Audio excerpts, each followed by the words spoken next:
Assalamualaikum warahmatullahi wabarakatuh. Saya Vina Fitriani dari SMA 2 Cikarang Selatan, Kabupaten Bekasi. Saat ini mengikuti pendidikan guru penggerak sebagai CGP Rekognisi Angkatan 10. Saat ini saya akan memberikan presentasi mengenai aksi nyata budaya positif untuk modul 1.4. Kegiatan pengimbasan penerapan budaya positif dilakukan di ruang guru SMA 2 Cikarang Selatan pada Senin 20 Mei 2024 pukul 18, pukul 10 hingga 11.30 WIB. Pesertanya adalah Bapak Ibu Guru di SMA 2 Cikarang Selatan. Berikut videonya, selamat menyaksikan. Assalamualaikum warahmatullahi wabarakatuh. Waalaikumsalam warahmatullahi wabarakatuh. Terima kasih kepada Bapak Ibu yang telah hadir pada kegiatan kali ini. Saya ucapkan sekali lagi terima kasih. Hari ini adalah mengenai diseminasi pemahaman, pengalaman, dan penerapan budaya positif oleh saya yang saat ini menjalani rekognisi CGP di Angkatan 10. Berbeda mungkin dengan Pak Wahyu dan Bu Dita yang merupakan CGP. Kalau saya hasil yang turun dulu ke bawah jadi CGP gitu. Kita mulai ya langsung. Tujuan kali ini adalah memahami konsep pendidikan Ki Hajar Dewantara, di mana kami sudah mempelajari pada 1.1, kemudian evaluasi refleksi tentang praktik disiplin dalam pendidikan di Indonesia dan memahami peran sebagai guru untuk membangun budaya positif.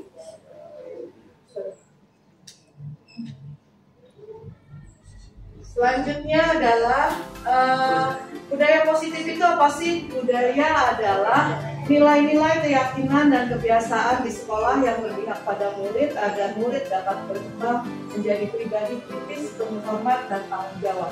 Ini harapan kita semua di sekolah. Dengan membudayakan sesuatu, maka siswa adalah hasil budidaya kita. Kemudian setelah itu, pertanyaan pertama dulu. Apakah Bapak Ibu setuju mengenai hukuman dapat mendisiplinkan anak? Tidak setuju. Pemberian hukuman dengan hal positif seperti baca buku di luar kelas, bersihin halaman, apakah dapat meningkatkan kedisiplinan sekolah? Kalau memberikan penghargaan seperti pujian, apakah nantinya dapat memotivasi anak? Jangan sering. Jadi sebenarnya ini yang paling pertama nggak setuju, yang kedua tengah-tengah gitu ya, yang ketiga setuju banget. Oke. Jadi nanti kita akan pelajari hal ini semuanya. Oke, untuk selanjutnya adalah disiplin positif. Itu topik-topiknya ada banyak. Ada page-nya ada sekitar 60 gitu ya. Jadi mulai dari apa itu disiplin positif dan nilai-nilai kebajikan, teori motivasi hukuman dan penghargaan, apa itu restitusi, keyakinan kelas, kebutuhan dasar dari manusia seperti kita, dan 5 posisi kontrol restitusi dan segitiga restitusi. Semoga Bapak Ibu sudah paham apa itu restitusi. Selanjutnya ini yang kita mulai dengan disiplin positif dan nilai-nilai kebajikan. Nah ini contoh kiri kanan aja Bapak Ibu ya yang sempat. Contoh satu aja dulu deh. Pak Wahyu sama Pak Teguh. Genggam sesuatu, misalnya saya kasih kertas atau sesuatu. Saya kasih tisu nih, pegang. Nah sudah. Kemudian genggam sama Pak Wahyu. Sekarang Pak Teguh coba pakai cara apapun supaya Pak Wahyu bisa membuka sesuai keinginan Bapak. Coba. Bapak kira-kira mau rayunya seperti apa? Pak Wahyu boleh pinjam tangan kanannya. Tangan kanan boleh lihat garis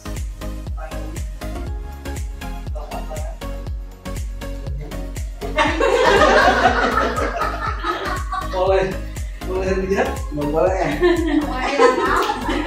Alasannya kenapa nggak boleh? Karena ada sesuatu dengan saya. Kalau coba Pak Wahyu berhitung 1 sampai 5 dengan menggunakan jari. 1, 2, 3, 4, 5.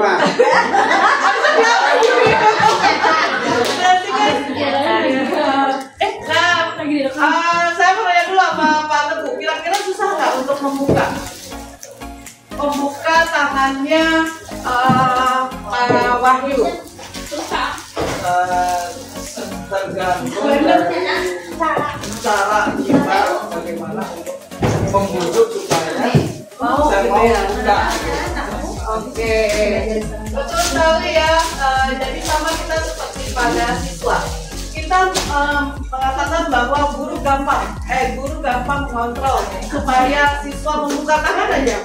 Tapi ternyata bagi si William Glasser itu adalah sesuatu yang mustahil atau ilusi. Kita hanya berpikir seperti itu.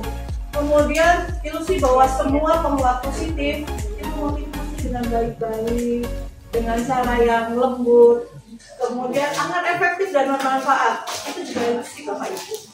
Kemudian ilusi bahwa kritik dan membuat orang merasa bersalah dapat menguatkan karakter. Kamu salah, nah itu kita harapnya besok udah gak akan melakukannya lagi. Ternyata kalau menurut William Glasser itu ilusi dan orang dewasa memiliki hak untuk memaksa. Ini yang kita selalu lihat yang ada di sekolah, bahwa guru pasti bisa memaksa murid. Kalau dulu mungkin teori-teori metrika belajar tak dikuatkan, mau nggak mau nunduk. Sekarang siswa sudah makin cerdas gitu ya, bahwa orang dewasa termasuk guru nggak bisa lagi memaksa orang-orang yang punya beda minat. Tapi kita lihat dalam kebutuhan dasar. Nah ini stimulus respon, ini yang kita harapkan. Tapi inilah yang sebenarnya terjadi. Kita menganggap bahwa kuliah kita sama. Ke sekolah itu datang semuanya mau belajar. Tapi ternyata enggak, anak ada yang mau main aja, ada yang pengennya ya ketemu seseorang. Semua orang melihat yang sama, tapi ternyata di balik karakter anak yang berbeda, maka gambarannya berbeda. Kita mencoba mengubah orang berpandangan agak sama dengan kita. Itu yang selalu dilakukan oleh manusia gitu ya. Rumahnya kan misalnya rumahnya anak kan dekat, maka dia harus bisa lebih pagi dong, itu kan harapan kita. Tapi ternyata kita harus memahami pandangan dia tentang dunia. Oh ternyata dia kalau berangkat ternyata harus muter dulu, nganterin adik-adiknya baru nyampe gitu ya. Perilaku buruk dilihat sebagai suatu kesalahan. Ini memang dogma atau yang kita punya selama ini. Salah, ya jelek. Kemudian semua perilaku pasti memiliki tujuan. Kalau itu jelek, perilakunya pasti ada tujuan yang mungkin cari perhatian. Kemudian orang lain bisa mengontrol saya. Hanya Anda yang bisa mengontrol diri Anda. Orang lain. Bapak Ibu besok jam 7 harus sudah datang. Tapi kan tetap aja. Ya saya mau bangunnya jam sekian kan terserah Anda sendiri. Betul tidak? Pemaksaan ada pada saat bujukan gagal. Tadi Pak Teguh memaksa apa enggak Pak Teguh? Anda berhasil membujuk ya Pak ya? Membujuk, tapi bukan memaksa. Oh gitu ya? Biasanya kan habis itu Pak saya kasih 50.000 deh. Itu kan pemaksaan tersebut. Dibujuk nih, gimana caranya biar bisa gitu kan? Oke, model berpikir menang atau kalah. Ketika kita argumen dengan orang, pasti berpikirnya adalah selalu lo kalah, lo menang. Tapi bagaimana kita mencari win-win solution? Ini adalah teori-teori yang sudah dikembangkan oleh William Glasser. Nah, disiplin dihubungkan juga dengan hukuman, tapi ternyata disiplin positif tidak harus dengan memberi hukuman. Itu adalah satu alternatif terakhir. Dan kalau perlu tidak digunakan sama sekali. Jadi Bapak Ibu, disiplin itu tetap, tapi sebagai alternatif terakhir. Nah, makna kata disiplin karena begini, kita ada di Merdeka Belajar. Tapi karena Anda merdeka itulah disiplin harus kuat. Anda boleh istirahat terserah Anda, tapi ada disiplinnya, dibuat ruangan bahwa Anda boleh tapi di dalam sekolah. Anda boleh tapi tidak tidak menggunakan HP ketika istirahat. Di mana dia merdeka memilih sesuatu yang diinginkan, tapi kita harus membuat pagar-pagarnya. Itu yang harus dengan disiplin. Jadi kalau pagar-pagarnya nggak dibuat, kita memerdekakan anak ya enggak, terserah mereka. Maka buat dulu pagarnya. Jadi kita sendiri mewajibkan kita dengan sekelas-kelasnya. Kalau kita tidak cakap melakukan self disiplin, kita maunya jam 7 udah nyampe sekolah. Tapi kita tidak bisa mengatur diri kita sendiri. Pada akhirnya ada orang lain yang ngatur kita jam 7 harus datang. Kalau enggak ada hukuman dan lain sebagainya. Maka self disiplin atau dengan motivasi dalam diri itulah yang perlu dilanjutkan. Selanjutnya, tujuan disiplin yaitu menanamkan motivasi berperilaku baik dengan nilai-nilai kebajikan. Ini adalah hal yang kita baru pahami bahwa nilai-nilai kebajikan itu ada loh. Kita tahu bahwa baik itu perlu, tapi ada nilai-nilai yang harus selalu ada. Nilai-nilai kebajikan, sifat positif yang mulia dan ingin dicapai setiap individu. Orang disebut baik, misalnya jujur, ya yang jujur, yang nggak jujur, yang nggak ya sudah. Tapi ini kita pengen nilai kebajikan ini adalah suatu budaya. Maka semua harus paham jujur itu harus ada di setiap orang. Kemudian dengan mengaitkan nilai kebajikan yang diyakini, maka motivasi intrinsik, motivasi dari dalam dirinya akan terbangun sehingga menggerakkan motivasi dalam diri mencapai tujuan mulia. Ini nilai-nilai kebajikan universal.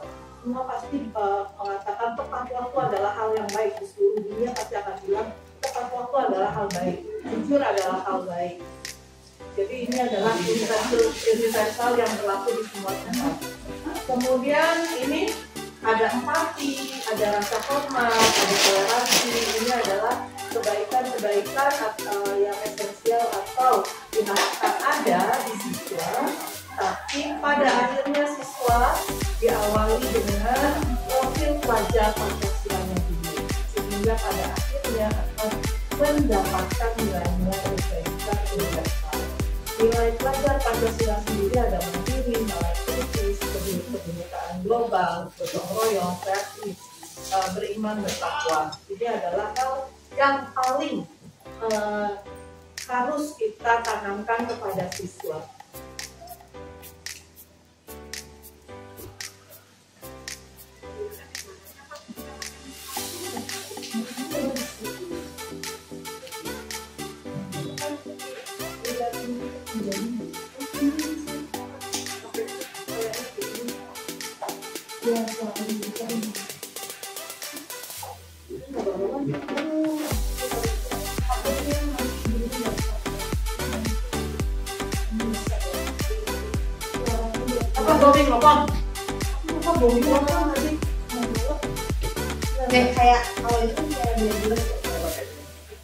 Ini masih ini jalan sendiri kan? Iya. Bu jangan agak maju loh Bu, jelek. Ya. Yang suaranya juga. Ayo saya lanjutin lagi ya biar cepet. Oke, suaranya agak Nggak tahu dari dulu aja, tapi saya rasa ada. Saya kenceng-kencengin kalau gitu ya. kalau enggak ada ini ada buat rekaman suaranya. Kalau sound recorder ya. Iya, jadi sih takutnya itu maksudnya dari situ. Kita menjaga kemungkinan terjadi. Wah, ini ternyata Langsung ini ya. kita join aja ya kalau nyampe ya. Join sih ya, join. Berarti jadi makan siang. Makan siangnya double dong. Ya, dia tuh loh harusnya. Ini termasuknya apa ya? Kayak tadi ya? Ngomong sana. Ini rasa tidak enakan. Oh gitu ya. Kan tadi kan pada bahas gitu ya. Ini dipaksa, dikasih hadiah. Ya dipaksa atau dibujuk? Dibujuk.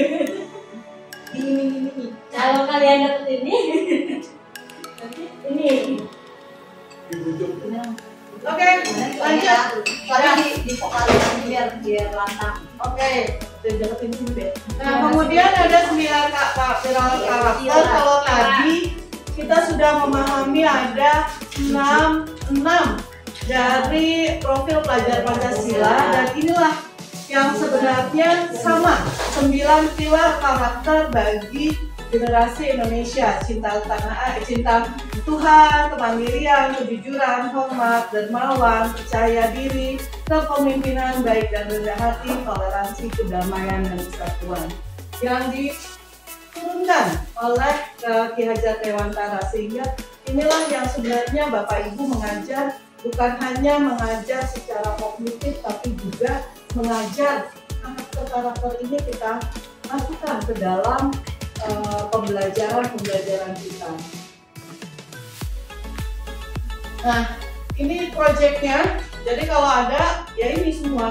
Kalau bisa ada sekian menjadi orang yang bersyukur, lurus hati, kerendahan hati. Ini semua harus bisa menjadi nilai kebajikan yang disematkan dalam pembelajaran.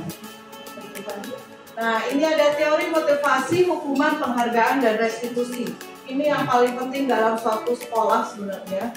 Jadi pertama, motivasi perilaku manusia ada yang dari luar dulu, ada yang dari dalam, eksternal. Rata-rata siswa kita, menurut Bapak Ibu, siswa kita datang ke sekolah membawa motivasi eksternal atau motivasi internal? Eksternal. Kenapa eksternal, Bu Wiwin? Kadang motivasi belajar yang tidak sadar dari diri. Nggak sadar dari dirinya. Baik, yang internal. Bisa dua-duanya. Nah, iya. Masih ada. Ya. Eksternal. Banyak kan eksternal, Ya. betul. Datang nanti kalau alfa banyak. Berarti tidak datang ke sekolah. Dari Uang jajan. Ya, ada uang jajan. Dimarahin orang tua. Belum dimarahin orang tua. Kalau piket, kalau takut diomelin. Ya, jadi banyak kan itu siswa-siswa kita masih ke arah motivasinya eksternal. Dan diharapkan untuk menjadi pembelajar sepanjang hayat itu motivasinya internal. Bagaimana Bapak Ibu misalnya datang jam 7 itu nggak perlu karena nanti udah digebrak-gebrak, kagak ada yang udah ribut gitu kan ya. Jadi harus datang gitu ya, harus datang karena internal sendiri. Oke. Nah, yang ini nih sengaja melakukan sesuatu bahkan bertabrakan dengan penghargaan orang lain, ini kata-kata itu memang masih absurd gitu ya. Nah, ini contohnya. Sebagai seorang guru, kamu hadir mengajar di kelas tepat waktu. Motivasi apa yang mendasari tindakan Bapak Ibu? Eksternal atau internal?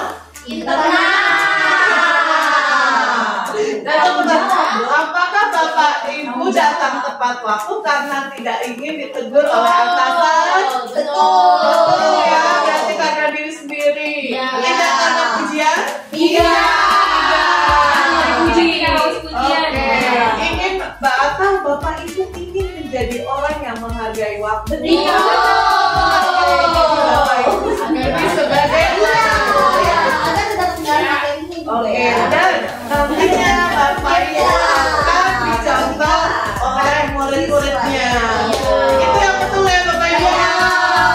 Muridnya sudah hebat. Oke. Direkam. Ya. Hukuman. Nah, atau konsekuensi. Ini ada hukuman, ada konsekuensi. Ya, ini bukan sepadan. Jadi Iva kurang memahami pelajaran matematika. Dia banyak diam, menggambar buku pelajaran, menggambar. Nah, tak sengaja Pak Seno menanyakan pertanyaan, kemudian jadi gugup ya anaknya, tak sengaja menjatuhkan tasnya. Seluruh kelas pun tertawa ketika gagap ketika berusaha menjawab. Pak Seno membiarkan Ivanya ditertawakan, malahan minta Iva maju depan dan diri sambil nunjuk hidungnya karena tidak bisa menjawab. Kelas makin gaduh dan anak-anak pun tertawa melihat Iva di depan kelas memegang ujung hidungnya. Nah, apakah Anda setuju dengan tindakannya Pak Seno? Tidak.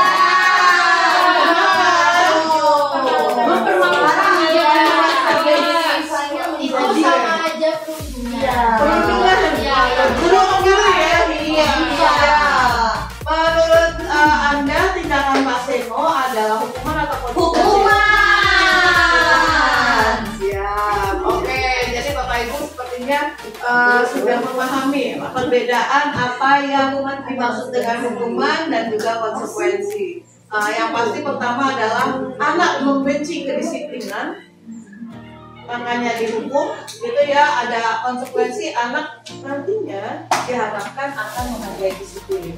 Hukuman dipaksa, kalau konsekuensi pahami dulu dia salahnya apa, dia akan memikirkan kira-kira nantinya akan bagaimana dia menjalani kesalahannya itu. Jadi kalau salah konsekuensi hukuman, dirinya pasti salah, pasti dulu. Tapi kalau konsekuensi, oh tadi mungkin bilang aja, besok akan berubah, gitu ya. Anak belajar untuk menyembunyikan kesalahan, nyontek dia menutupin. Tapi kalau ini lama-lama katanya sih konsekuensi, anak-anak akan mematuhi peraturan. Malah bersalah kalau ini dibuat tidak nyaman, diasingkan sementara ya Bapak Ibu. Konsekuensi itu ada seperti itu, diasingkan sementara, bukan anak tuh udah dipakai aja. Oh ya udah, tapi ada kata kehilangan dibuat Konsekuensi kalau salah. ya ada konsekuensinya. Iya, dia jelasin. Enggak. Nanti ada sesi tanya jawab. Boleh. Oke.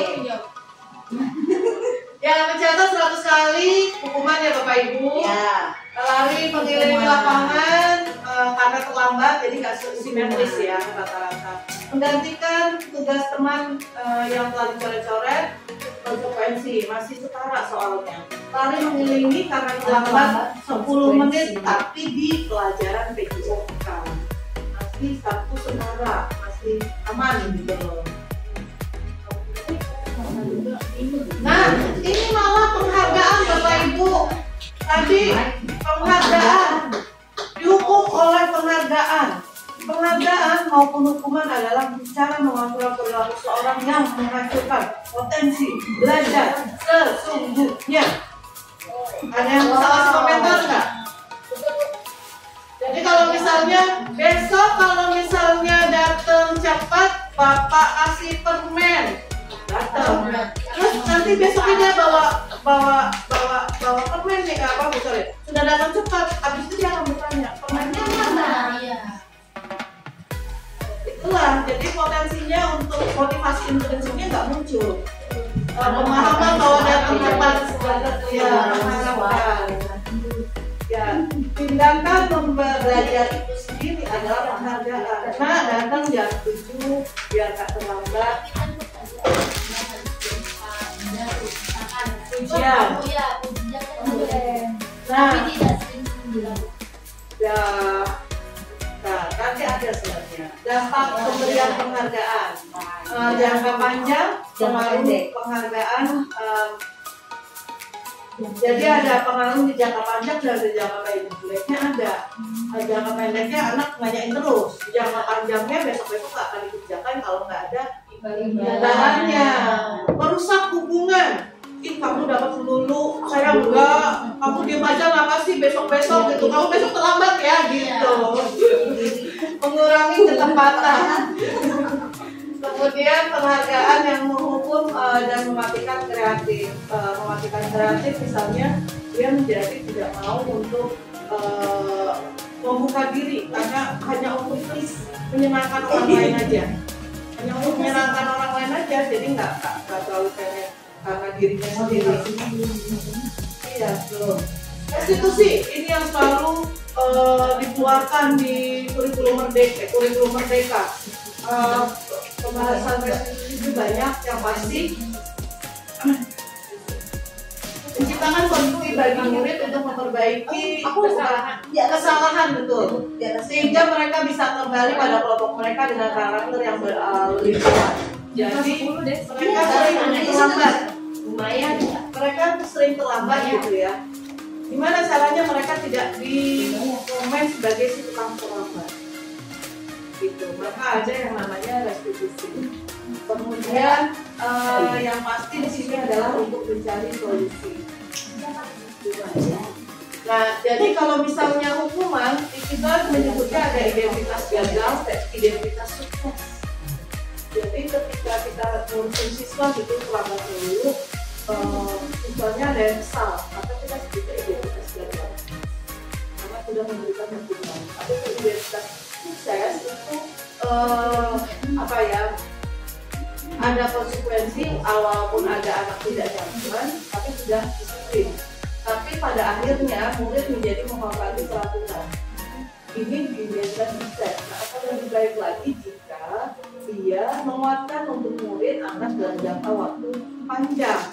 Ketika dianya itu mengatakan bahwa nak, untuk kamu terlambat karena apa? Dia akan memahami, ternyata titik kritis, titik masalahnya ada di sini. Dan dia tidak akan melakukan lagi. Jadi menguatkan. Sehingga inilah yang disebut dengan restitusi, dan identitasnya kita sebut identitas sukses. Identitas itu berarti ucap ya, tapi identitas itu dalam arti apa yang sudah kita lakukan menjadi suatu kesalahan.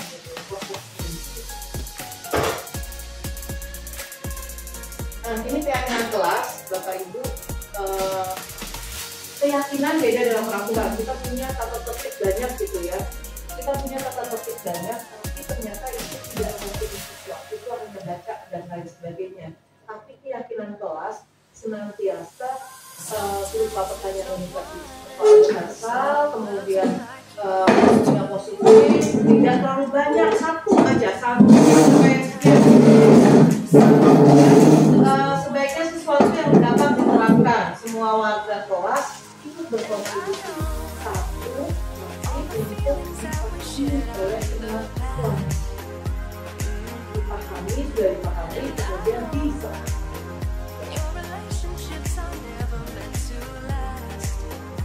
Nah, ini surat pendapat adalah hal yang pertama, mencatat semua masukan, kemudian susunan keyakinan kelas sesuai dengan prosedurnya, tinjau ulang. Contohnya adalah ini, ketika praktik keyakinan kelas pada ngurusin HP waktu itu. Ini ternyata kemarin saya alhamdulillah sudah dapat sertifikat di sini dengan gambar seperti ini. Kemudian nantinya respon hasil keyakinan kelas diharapkan kayak gini. Siswa secara sadar mengumpulkan diri ke di dalam kelasnya, terus ngambil kunci, kemudian setelah itu masukkan ke ruang guru. Jadi ngambil gawainya hanya saat pemakaian untuk pembelajaran. Ya, refleksi. CGP saat kita mempersilahkan pada murid keyakinan kelas, menurut rata-rata murid pasti jangan mereka senangin aja, sehingga mau tidak mau kita harus mengharapkan pendapat atau usulan mereka. Kalau misalnya saya bilang, kalau misalnya kalian melanggar, apa yang harus dilakukan? Diambil aja bu sebentar, itu usulan mereka. Nah, itu namanya kita tidak memberi arahan, tidak memberi restitusi, tapi terlalu memudahkan. Bagaimana caranya kita mengharapkan dan kita mau, kalau saya siap nggak, kalau ini siap nggak kita beri tambahan-tambahan yang kita sama-sama sepakati nantinya, jangan semuanya terserah dia gitu. Kalau enggak itu akan mempalsu. Ya, rencana perbaikan nantinya kedepannya mungkin bisa diarahkan ke dalam dalam tentang profil pelajar yang berpilihan. Itu baru sesuai dengan apa yang kita lakukan. Oke, nah ini kebutuhan dasar manusia. Semua manusia punya kebutuhan. Ini pertama adalah bertahan hidup. Semuanya mencoba untuk bertahan hidup. Kemudian menguasai. bosik, jadi yang diberikan paling awal. Kemudian kasih sayang, kemudian ada kebebasan dari segala kesenangan. Sama Bapak Ibu butuh ini, siswa pun juga butuh ini sebenarnya. Nah, jadi ini sebenarnya ada video, mata aja ya. Kalau nggak sama gini aja.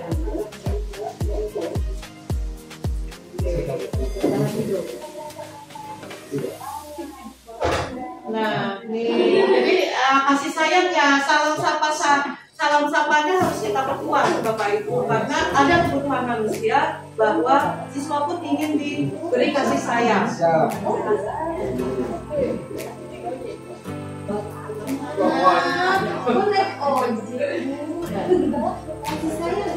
Oke, lanjut ya. Nah, guru harus bisa menciptakan kesempatan murid berkolaborasi dan walaupun baca, tapi mereka harus baca dulu.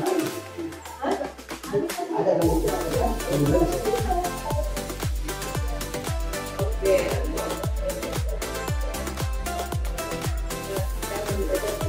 Nah, ini kalau tadi sudah ya penggunaan dasar manusia pada awalnya itu kita merasa hanya guru nih yang butuh menguasai, ternyata siswa juga sekarang penguasaan, dia lebih paham atas dirinya. Mau tidak mau kita harus lebih memahami apa yang harus dilakukan. Apa yang harus dilakukan ketika siswa itu merasa lebih paham tentang dirinya atau sulit, maka inilah yang disebut dengan 5 posisi kontrol. 5 posisi kontrol. Dengerin sebentar ya Bapak Ibu.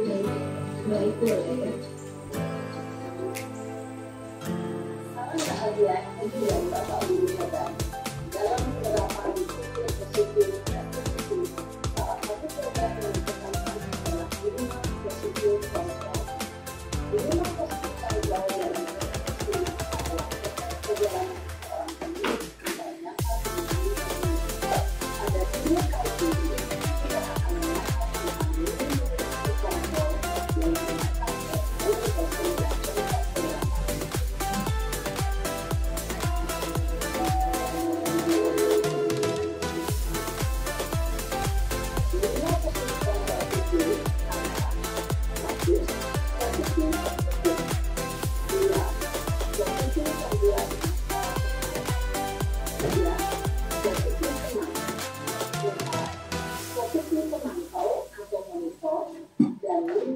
oleh dosen dan untuk lebih memahami kelima posisi tersebut, mari kita pastikan aksinya yang benar-benar dari satu kasus posisi kontrol dari guru itu ada macam-macam. Karena terlambat aja bisa berbagai macam.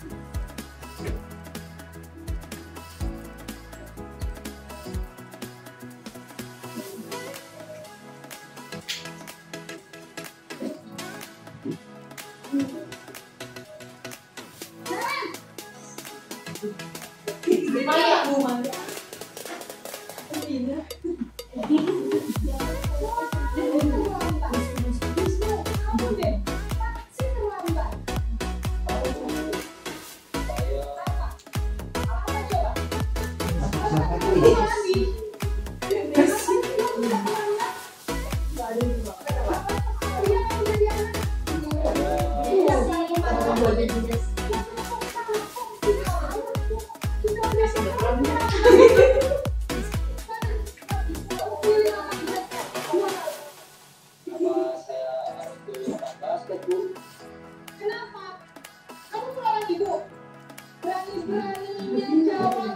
Ada semua gitu ya.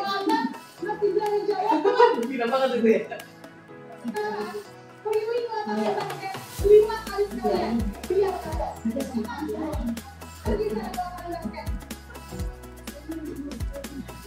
Posisi yang betul biasanya berbicara dengan nada tinggi, menghadirkan pemilik menyakiti dan memilih.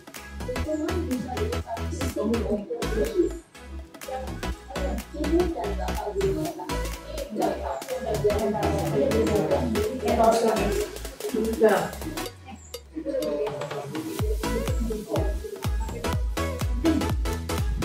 membuat merasa bersalah. Ya.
Jadi 5 posisi teman, hari Senin gimana, Selasa di mana, apa gitu ya?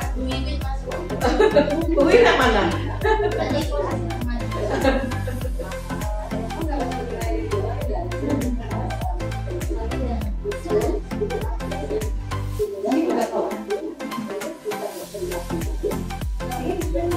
Oh iya, intinya orang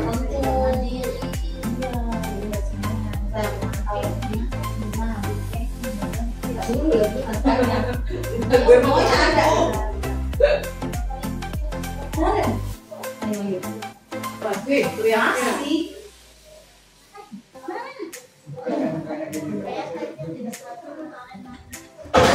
Satu tapi diambil untuk yang lain.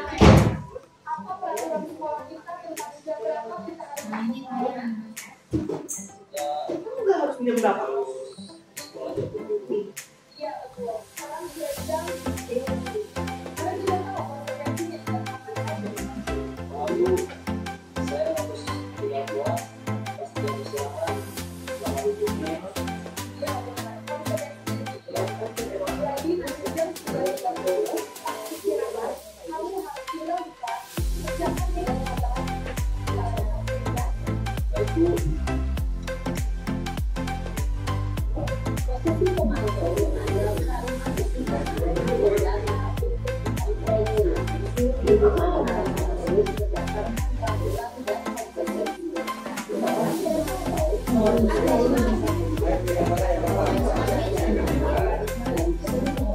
Yang terakhir manajer. Iya.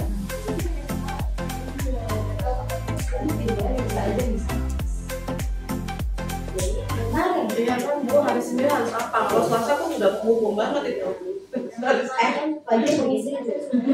Iya, hari Selasa udah penghubung.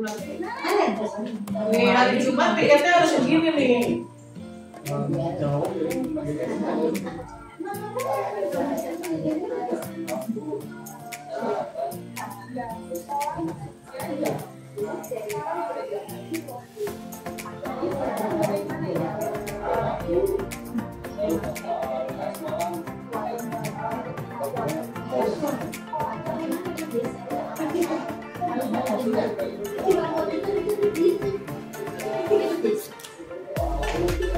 Tapi ini siswanya udah paham ya apa itu keyakinan diri, keyakinan ya, kalau kita anak-anak kan kalau diajarin nggak apa itu keyakinan diri.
Enggak.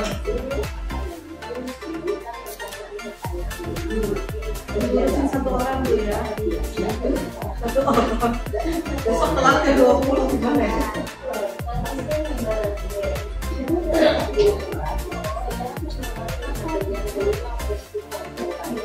Kira-kira. Ini yang kata-kata apa ya? Ini ideal. Ini akan ideal. Iya, besok begitu lagi nggak gitu ya? Evaluasinya gitu ya?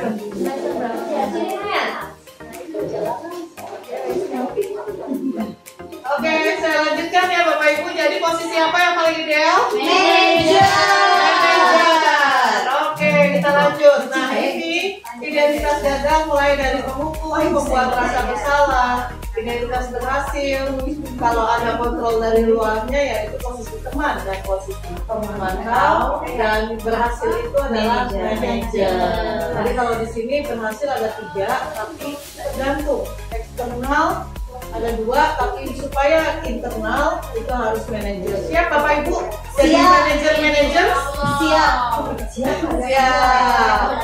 Oke, next. Nih, kata-kata utamanya. Saya kecewa dengan kamu. Kamu tidak pernah benar melakukannya. Ayolah, lakukan demi Bapak. Apakah kamu akan mau mendapatkan stiker bintang hari ini memantau? Nah, sekarang segitiga restitusi ketika sudah terjadi kesalahan itu juga, gitu ya, apa yang harus dilakukan? Panjang ya. Saya langsung aja bahwa di sini boleh mana dulu yang Bapak Ibu tanyakan. Mulai dari misalnya tadi terlambat, kamu tentu punya alasan kenapa melakukan itu. Kemudian nilai-nilai menurut kamu salah atau benar? Kamu nantinya akan jadi seperti apa? Ini adalah pertanyaan-pertanyaan untuk menstabilkan atau mau membuat siswa memahami kesalahannya. Segitiga restitusi ya, karena kita balik-balik di situ aja. pertanyaan-pertanyaan harus selalu kembali ke situ. Selanjutnya, nah ini praktik segitiga restitusi. Ini saya lanjutin aja, nantinya juga ada respon muridnya. Refleksi, saat kita akan melakukan praktik segitiga restitusi, kita terlebih dahulu membuat skenario yang akan kita gali dari siswa. Jadi Bapak Ibu ketika melihat anak telat, biasanya kita harus spontan. Hal kayak begini tuh kalau mau jadi manajer tadi, mau tidak mau kita juga harus terbiasa. Kayak Bu Vina gitu ya, harus terbiasa nggak langsung teriak gitu kan. Nah, duduk di sini, ayo kita dengarkan. Kamu kenapa? Kira-kira keyakinan apa? Kita juga harus tahu bahwa anak sudah paham belum apa yang maksudnya keyakinan. Sekarang kan kita tidak tahu anak paham nggak sih keyakinan diri mereka itu apa. Ya, kemudian diusahakan memberi pertanyaan yang mudah bisa dijawab oleh siswa. Ini rencananya akan menyiapkan skenario tadi dan mulai lagi lebih dalam. Oke, saya mau nanya dong sama Bu Dita, hal baru apa yang mengubah paradigma saya setelah tadi presentasi saya? Saya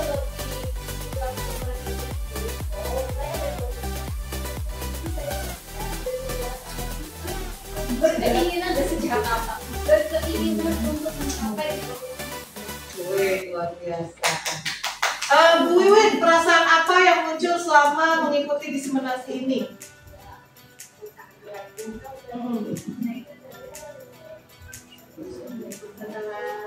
Mengikuti. Iya.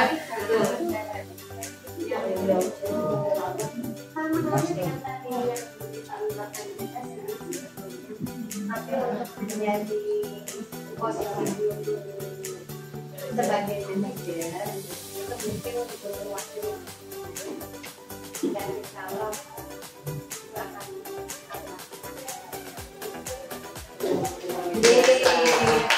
Pak Teguh, kira-kira selama ini seperti apa sih yang sudah kalau ada siswa yang melakukan kesalahan yang dilakukan sebelum diseminasi ini? Kalau misalnya ada anak kesalahan, Bapak lebih ke arah pemukulan, ya belum melihat layanan dan atau Kalau sebelumnya itu ke arah jadi teman. jadi teman. Ya, bukan jadi penghukum karena di saya sendiri ya, karena selama ini juga saya jarang menghukum, jadi nggak menghukum gitu kan. Cuma kalau kesalahan apa gitu kan, cuma saya lakukan itu aja sih. Sebagai teman aja. Oke, terus Pak, setelah mengikuti Among ini, setelah ini, seperti apa yang Bapak ingin aplikasikan kepada siswa? Saya ingin membuat siswa itu dengan kesadaran. Ya, siswa itu bisa menyadari apa kesalahannya, sehingga kita bisa menciptakan suasana budaya positif. Oke. Satu lagi, saya ingin selalu mengawali dengan berhusnuzon dengan segala sesuatu. Dengan segala sesuatu. Nanti berarti siap piket ya Bapak ya? Guys, Oh ya, siap Bu. Wiramaya apa? sudah sisi tanya jawab. Ya silakan sekarang saya tanya jawab. Kalau bertanya tadi kan sudah mendapatkan materi-materi dari dokumen. Nah, kalau diterapkan dalam praktek kita sehari-hari, kerja praktek kita sehari-hari. Nah, bagaimana kita membentuk pola pikir anak itu? Misalkan kita akan menjadi sesuai yang tadi yang bagus perannya sebagai manajer, tapi dalam pikiran anak itu beda tangkapnya. Jadi anak itu menangkapnya oh sebenarnya kayak gitu baik. Jadi cenderung meremehkan guru tersebut. Nah, bagaimana Bu supaya kita itu tidak menjadi peran yang pemarah atau penghukum? Jadi bisa ke peran manajer tapi dengan mengubah pola pikir anak tersebut. Kalau pikir anak dulu ya. Ya. Oke, terima kasih Bu Maya atas pertanyaannya. Jadi gini, segala sesuatu mengenai kemerdekaan dalam belajar adalah hal.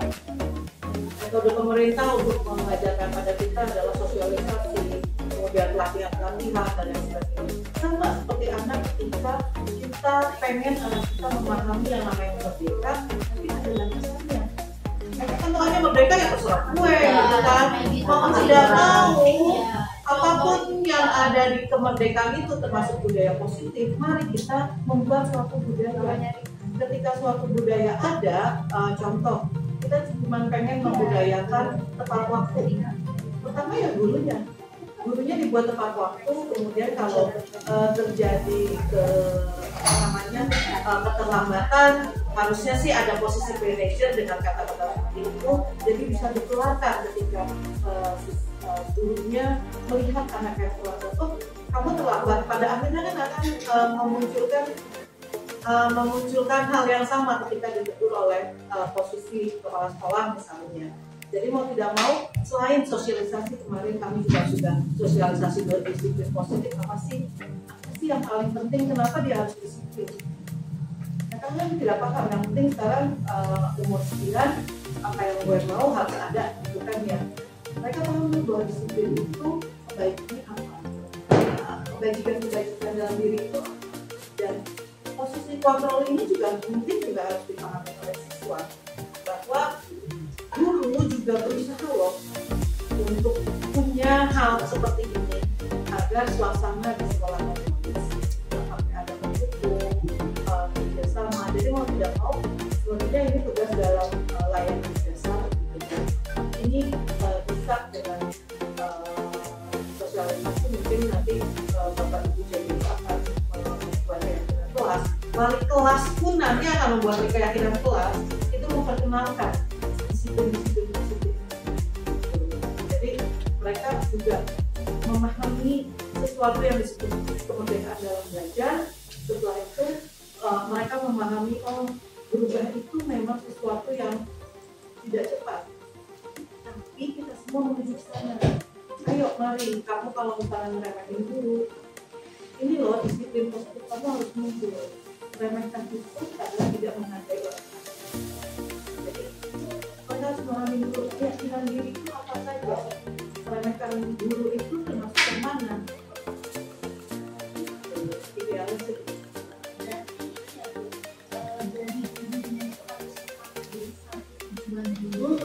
Paham dulu bahwa kita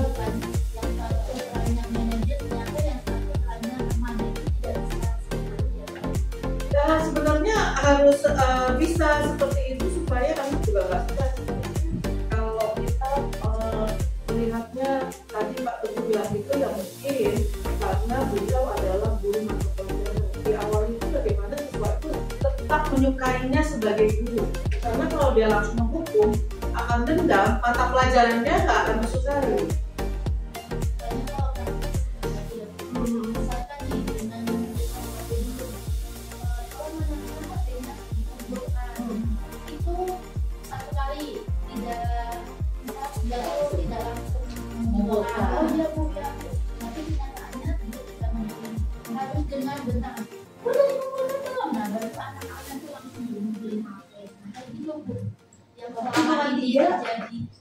Ya, kalau terus ulangan, jangan mencontek ya. Nanti mencontek itu perbuatan yang tidak baik. Kerjakan sendiri sesuai proses kamu belajar. Tapi kenyataannya malah ada yang ya, betul Bu. Ya, jadi posisi kontrol itu ketika ibu melihat ada yang mencontek. Tapi mencontek sebagai suatu budaya itu adalah motivasi yang bagus. Bagaimana kita membuat anak untuk memahami diri gitu ya, itu harus semuanya, dari mulai guru agama.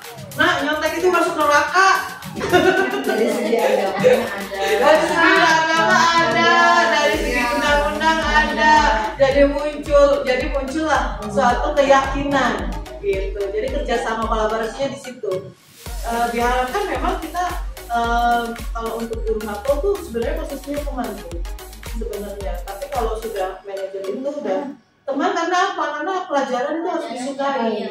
mungkin anak ada bakatnya di situ gitu ya, ada bakatnya di situ, tapi karena nggak suka gurunya buyar gitu. Nah cuma nanti mungkin kalau udah susah banget baru naik. Kalau baru sekali 2 kali oke. Kalau udah 3 kali 4 kali ya udah taruh posisi manajer, kasih aja manajernya sekalian. Bukan cuma lagi, Oke, Bapak Ibu, alhamdulillah kita sudah di. Oh baik. Tadi kan ada di slide-nya Bu. Iya, diasingkan yang materi yang awal. Apakah Kalau konsekuensi di depan ya? Boleh dikeluarkan dari kos, tapi dengan catatan tidak kesepakatan di awal gitu. Nih. Nah itu tuh stop kehilangan hak dibuat tidak nyaman diasingkan untuk sementara. Iya, ini hukuman. Beda dengan restitusi kita tanyain gitu jelas dan baiknya bagaimana itu restitusi. Tapi kalau konsekuensi itu boleh, maksudnya gini. Tapi yang setara, kalau hukuman kan tidak setara. Kayak tadi, kamu terlambat 10 menit maka kamu di pelajaran olahraga kamu lari. Itu kan udah diasingkan. Sudah dimulai kehilangan hak, betul.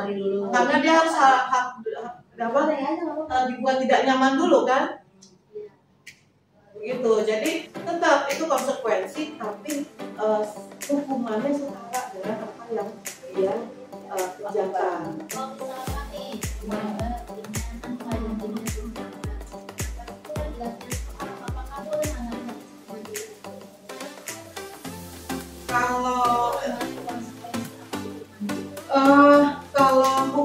kalau hukuman itu kamu nyatet 10 kali saya tidak akan ya kan? tidak Ya. ada dampak positifnya? Ya betul, cuman disebut konsekuensi atau hukuman anaknya ketika datang ke dokter itu sudah paham belum? Tapi kalau ibu, oh ini anak nggak ngerti apa-apa, lu pasti nggak bisa. Suruh ke depan, itu udah hukuman. Tapi kalau misalnya mengulang pelajaran kemarin, kemudian suruh maju, itu berarti ya memang konsekuensinya. Berarti lihat posisi Betul. Kalau restitusi anak ditanya Tanya apa? Kalau bisa besok jangan ya. Gitu. Kira-kira kapan mulai kamu nggak begitu? Kalau kamu begitu lagi, harus ngapain nih? berarti guru mama juga berpakaian Boleh. bukan Malah bagus. hanya gurunya. Betul. cuman jadi sekarang si anak ini tanggapannya berbeda. Tapi kalau intinya adalah keteladan dari guru ke orang tua jangan keluar. Ya sama kayak tadi kita kayaknya kita orang-orang yang ini. Ketika anak-anak suruh upacara suruh duduk panas-panasan, gurunya malah pinggir. Ayo kita panas-panasan. Maksudnya siswa jadi biasa sama lain. Sama kita gitu. Jangan kita cari enak aja gitu.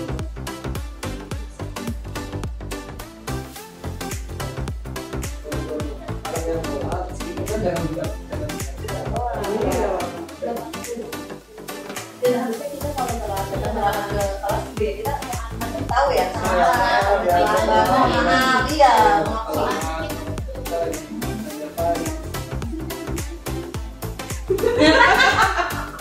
Sama aja ya. Kemarin ketika di apa namanya ada Pak Teguh, jadi ada guru-guru ya sekarang malah mengadopsi apa Pak perilaku anak.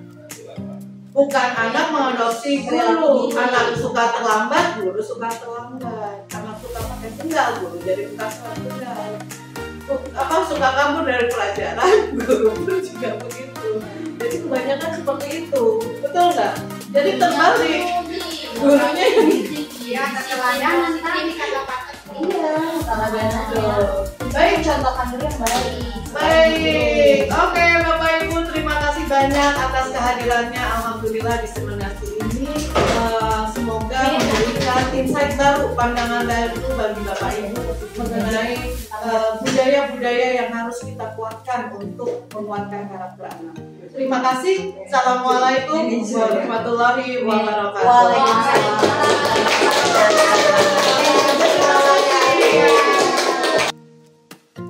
Terima kasih. Wassalamualaikum warahmatullahi wabarakatuh.